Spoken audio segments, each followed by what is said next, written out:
दोस्तों फ़र्ज़ कीजिए कि आपको एक मिशन दिया जाता है। ये मिशन है चाँद की सतह पर उतरने का। आप अपने दो दोस्तों के साथ इस मिशन पर चल देते हैं।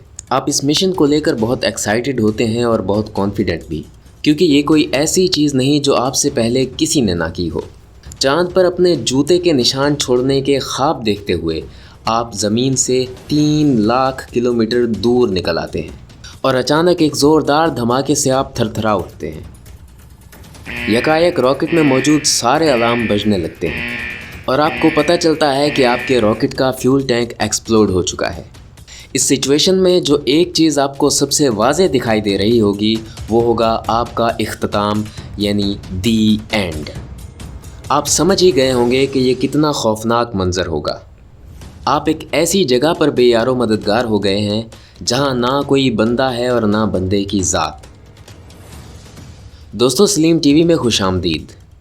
11 अप्रैल 1970 दोपहर 2:13 पर नासा का तीसरा मैन्ड मिशन अपोलो 13 चांद की तरफ अपना सफ़र शुरू करता है। इस स्पेसक्राफ्ट में 3 क्रू मेंबर्स को बिठाया गया था। इस मिशन को लीड कर रहे थे कमांडर जेम्स लोवेल, उनके साथ थे लूनर मॉड्यूल पायलट जॉन स्विगर्ट और ग्रुप के तीसरे मेंबर थे फ्रेड हाइस। हर कोई इस मिशन को लेकर कॉन्फिडेंट था, क्योंकि इससे पहले जो 2 मिशन भेजे गए थे यानी अपोलो 11 और अपोलो 12 वो सक्सेसफुल रहे थे। दोस्तों इस मिशन को 3 दिन गुजर जाते हैं और मॉड्यूल अर्थ से 3,30,000 किलोमीटर दूर आ चुका होता है। तीसरे दिन यानी 14 अप्रैल को कंट्रोल रूम से ऑर्डर आता है कि सिस्टम को एक बार चेक कर लिया जाए। एस्ट्रोनॉट अपनी जगह से उठता है चेक करने के लिए और तभी अचानक एक ज़ोरदार धमाका होता है। मॉड्यूल में बैठे क्रू मेंबर्स घबरा जाते हैं, लेकिन किसी की समझ में नहीं आ रहा होता कि दरअसल हुआ क्या है। कमांडर लोवेल कंट्रोल रूम की तरफ एक मैसेज भेजते हैं, Houston we have a problem.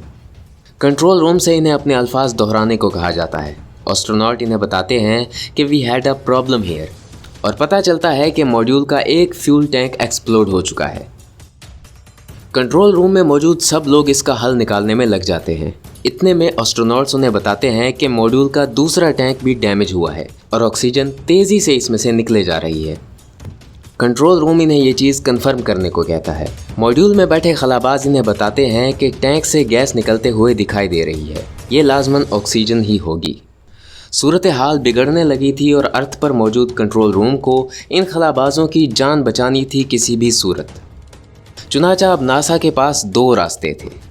पहला कि वो स्पेसक्राफ्ट को यू टर्न करके अर्थ की तरफ वापस ले आएं। इसके लिए इसका मेन इंजन ऑन करना था, लेकिन अब ये रिस्क नहीं लिया जा सकता था क्योंकि एक्सप्लोजन मेन इंजन के बिल्कुल करीब हुआ था। और दूसरा रास्ता ये था दोस्तों कि चांद की तरफ जाया जाए और चांद के ऑर्बिट में स्लिंग शॉट के ज़रिए अर्थ की तरफ वापस आया जाए। इस पर दोस्तों नासा को दूसरा और लंबा रास्ता चुनना पड़ा। सो खलाबाजों ने कंट्रोल रूम की इंस्ट्रक्शंस को फॉलो किया। दोस्तों फ्यूल टैंक से जो ऑक्सीजन निकल रही थी उसके प्रेशर की वजह से मॉड्यूल अपने रास्ते से भटक रहा था। इस पर कंट्रोल रूम ने एस्ट्रोनॉट्स को बहुत कम पानी पीने का मशवरा दिया, क्योंकि उनके यूरिन की क्वांटिटी मॉड्यूल के बैलेंस को बिगाड़ सकती थी। मॉड्यूल को वापस ट्रैक पर लाने के लिए कंट्रोल रूम ने एक बर्न करने को कहा। दोस्तों ये बर्न करने से मॉड्यूल चांद की दूसरी तरफ पहुँच गया, यानी the dark side of moon. इससे पहले कोई भी एस्ट्रोनॉट खला में इतनी दूर नहीं पहुंच सका था और ना ही अब तक कोई पहुंच सका है। इस पॉइंट पर यह ज़मीन से 4 लाख किलोमीटर दूर था। एक्सीडेंटली ही सही, लेकिन इस मिशन ने ये वर्ल्ड रिकॉर्ड अपने नाम कर लिया।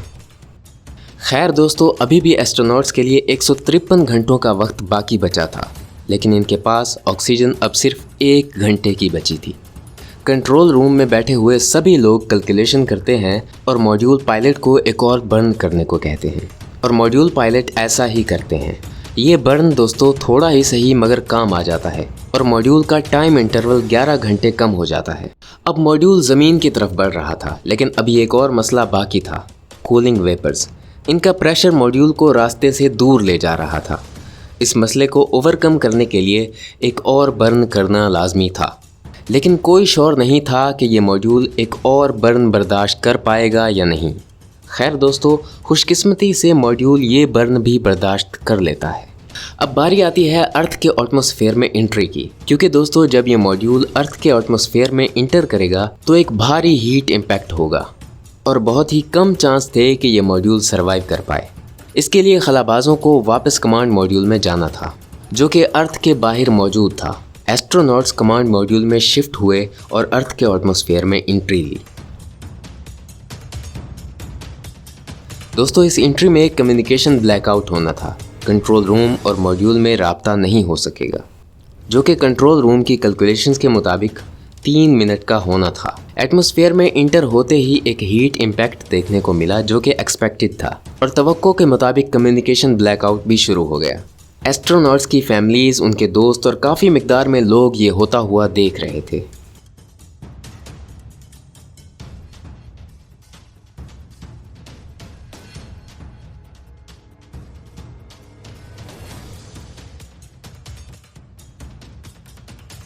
कैलकुलेटेड ब्लैकआउट टाइम यानी 3 मिनट ख़त्म होते हैं और कंट्रोल रूम खलाबाजों से कम्युनिकेशन करने की कोशिश करता है, लेकिन कोई भी जवाब नहीं मिलता।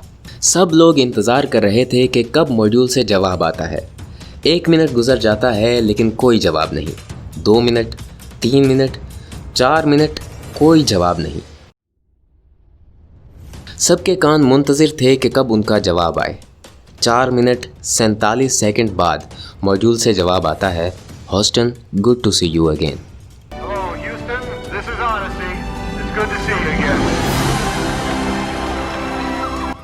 पूरा कंट्रोल रूम तालियों से गूंज उठता है। सब एक दूसरे के गले मिलते हैं। तीनों एस्ट्रोनॉट ज़मीन पर सही सलामत वापस पहुंच जाते हैं। दोस्तों ये मिशन कामयाब तो नहीं हो सका, लेकिन इसने तारीख में अपना नाम रकम कर दिया।